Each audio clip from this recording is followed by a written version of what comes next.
Next, please welcome to the stage Dar Vanderbeck, Vice President of the Aspen Global Leadership Network, for a conversation with Muhammed Ahmad, Professor at the University of Washington, and Dylan Thomas Doyle, Post-Doctoral Researcher at Northwestern University.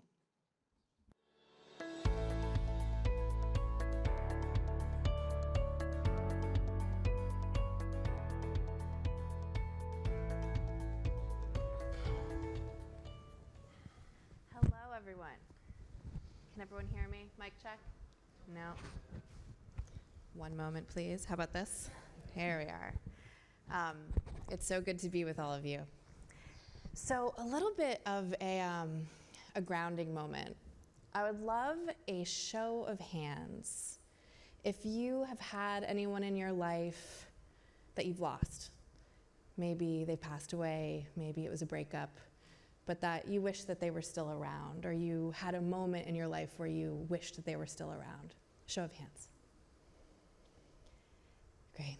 So I want to ground this conversation in this very tender urge, this very tender wish to keep those who have gone around with us, and explore how AI specifically is transforming how we grieve and how we mourn, but also complicating it. So I'm so happy to be in conversation with Dylan and Muhammed. We'll just jump right in. So before we get into the more humanistic elements, Dylan, I'd love for you to kind of echolocate us in this sphere. What's going on as we talk about AI and technology? Yeah, so let's talk about death, yeah? So here's what usually happens when I give this talk about this topic is I do the hand raising thing and I say, who here has used AI? And everyone raises their hand, right? Like 100% of the people. And then I say, okay, who here knows that you're gonna die? And then like everyone looks at each other and like, should we raise our hand? Should we raise our hand? And like 30% of people eventually are like, they raise their hand, and then 7 people in the back are always like, yeah, we're gonna die.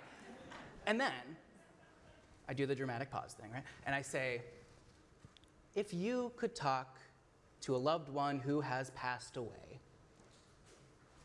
would you? Then the 7 people in the back are like, yeah, we would, tell us more.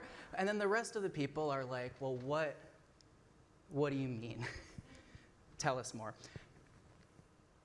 And what that shows to me when I talk to computer scientists about this is that we really don't know what to do with death. We're really good at solving for X, and we're not always good at the other elements of what human-centered design means. And so what I do in my research is I focus on the areas of what it means to be human that we don't necessarily want to talk about, whether it's stigmatized or otherwise, and death and the afterlife is part of it, especially as a former minister and a hospital chaplain.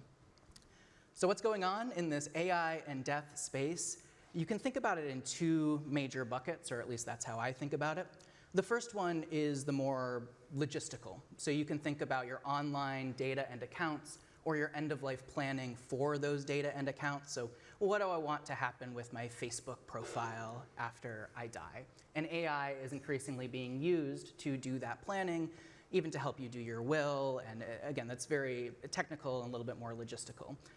For this conversation, though, the other thing that's happening is what we at CU Boulder, with the team that I work with Jed Brubaker, we talk about generative ghosts. And so whereas older AI models, as many of us know, are really good at regurgitating information or connecting pieces of information, newer agentic AI is really good at making it appear as if there is new information. So in this world of generative ghosts, basically you have LLMs, you have holograms being made using the data of your dead loved ones, so feeding all of their journals or emails or video or audio together to create something that you can engage with as if you're talking to your loved one who has passed away. And we can get more into the details there, but that's how I think about the 2 areas, and maybe that second area is a little bit more interesting for our humanistic conversation right now. Yeah, perfect. That's a great segue. Muhammed, you invented something called Grandpa Bot. Can you describe what that is and what inspired you to do that? Sure. So let me start with a story. So I still vividly remember, it was October 2013. My brother called me and he informed me that he has just talked to the physician and the physician has told him that our father is not going to survive for long. So naturally, a number of feelings just rushed in. So of course, feeling of sadness, of overwhelming grief and helplessness. But then there was another unfamiliar feeling that I felt, a feeling of different type of regret, which is that one day when I have kids, they will not have the experience of interacting with their grandfather. Because when I was growing up, by the time I was 5, both sets of my grandparents had passed away. But I've seen my father interact with my nieces and nephews. So I realized this is something that they will miss out. And at that time, one of the ideas that literally popped in my head was that maybe one day, if my father cannot interact with my potential children, then maybe they can interact with a simulation of my father. And so that was the genesis of the idea. Almost 10 years ago, so I created the first version of the Grandpa Bot. And over the last 7 years, my children, they have been interacting with this bot, with this system, and they have actually grown up with Grandpa Bot. So follow-up is, how is that gone? What surprised you? So this may come as a surprise to some people. So there was a time that all of us were kids. And if any person in the audience, if you have kids or if you have interacted with children for an extended period of time, you know that at one moment they're talking about silly things like ponies, like Rainbow Dash, playing with Pinkie Pie, and then the second moment they're talking about fear and loathing and existential dread in Kierkegaard. So raising children with Grandpa Bot has been like doing empirical philosophy every day, so that they just ask very interesting questions. So their notion of where their grandfather is or what this bot is has evolved. And so for example, during COVID, if you recall, a lot of us were interacting with our relatives via phone. And when my sister-in-law, when she first visited us after the pandemic, so my younger one, she was 2, and then she was extremely surprised that her aunt actually existed outside of the cell phone. And that's when I realized, oh wait, if that's the case, then what do they think about Grandpa Bot? And that's when I realized, well, they thought literally the computer is their grandfather. And then over the course of time, their understanding has evolved, what the system is.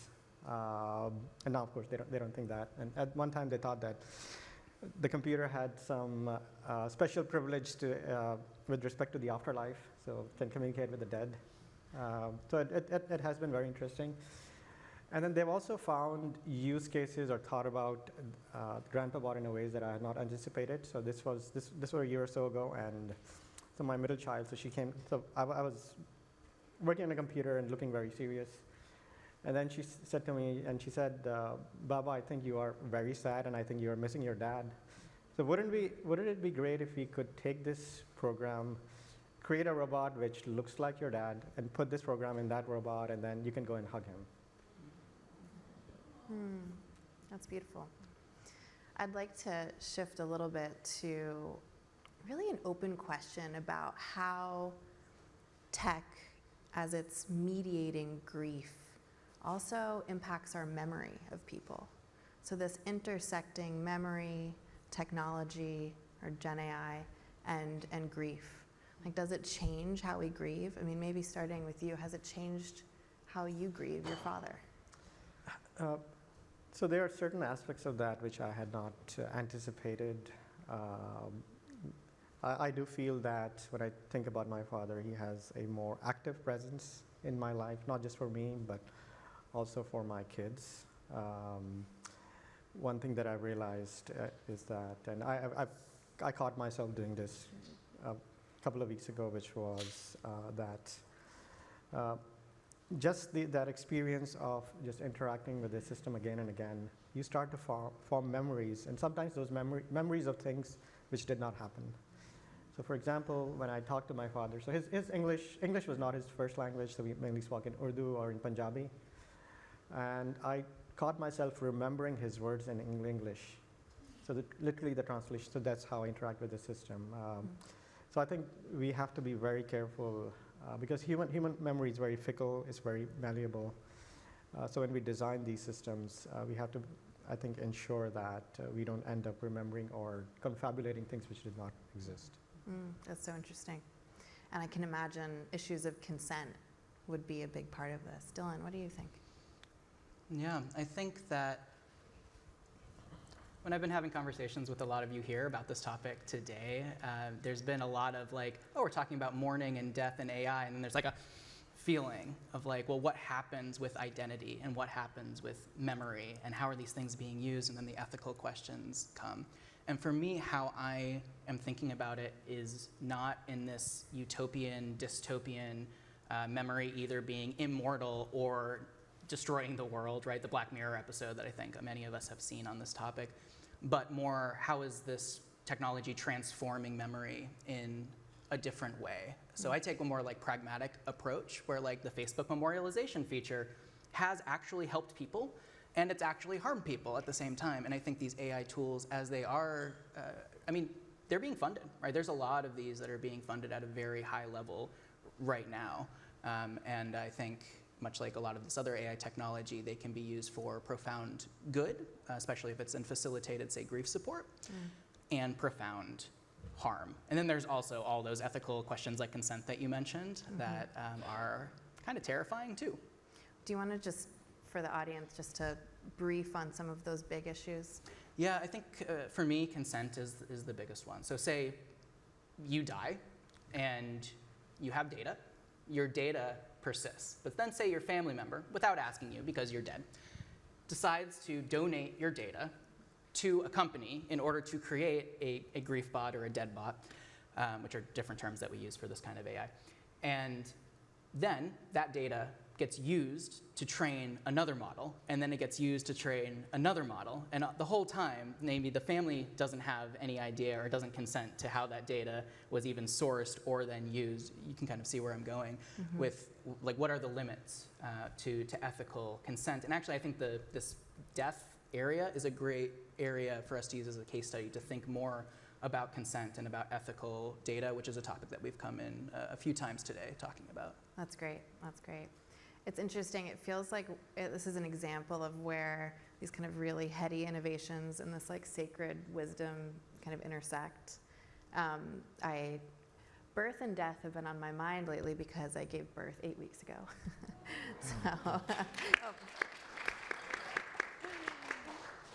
But I've been thinking about how in some ways like the truths about being human in this world are that you're born and that you will die. And there's something about this conversation that seems to complicate that, or at least ask us to redefine what death is, if there's a biological death and then a digital death. In turn, like all of these things, it asks us to also define what life is, if there's a digital life and another type of life. So I'd love, we get these two experts here in this corner of the future, for you to just spend a minute and talk about what this work has shown you about the meaning of life. Sorry. It's a small question, smallest question. Quickly, for me, right, I'm a chaplain. I'm trained as a minister and a chaplain. I used to go room to room, mostly in the neuro ICU and burn unit, helping people and their families make meaning, and especially spiritual meaning, out of their lives. And now I'm doing it through researching AI.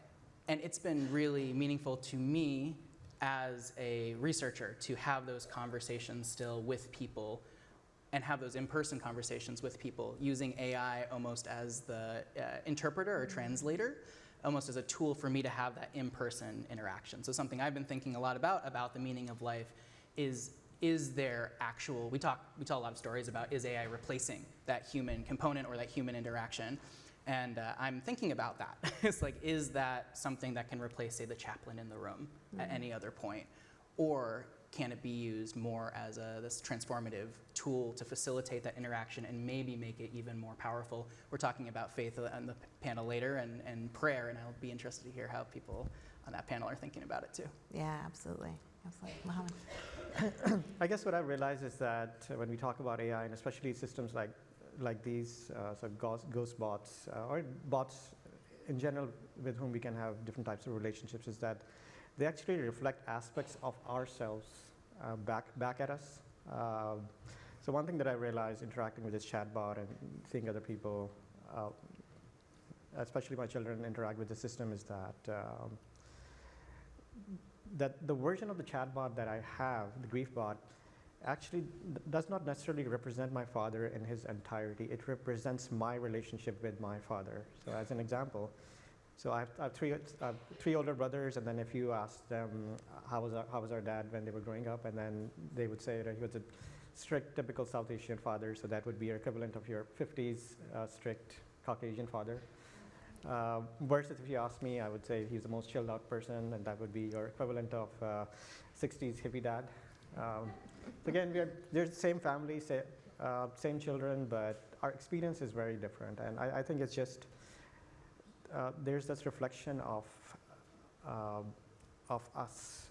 And the other thing that I realized is that AI in general, it amplifies certain aspects of our personalities of who we are back at us. So if there has been a lot of discussion in this conference regarding, well, the potential of AI to do good or to do bad. I think at the end of the day, whatever, it is going to reflect that. And another lesson for me is that we can also think about building AI in the same way that we raise children. What matters more is not what we tell our children, oh, this is good, this is bad, but what they see, what they observe. And if that's the case, that I hope that whatever AGI that we create, it does not learn from how we are towards each other. I love this idea of AI or grandpapa, not of what is, but of your relationship. And in this sense, how AI shows us our relationship to ourselves. Thank you so much for this great conversation, and thank you all.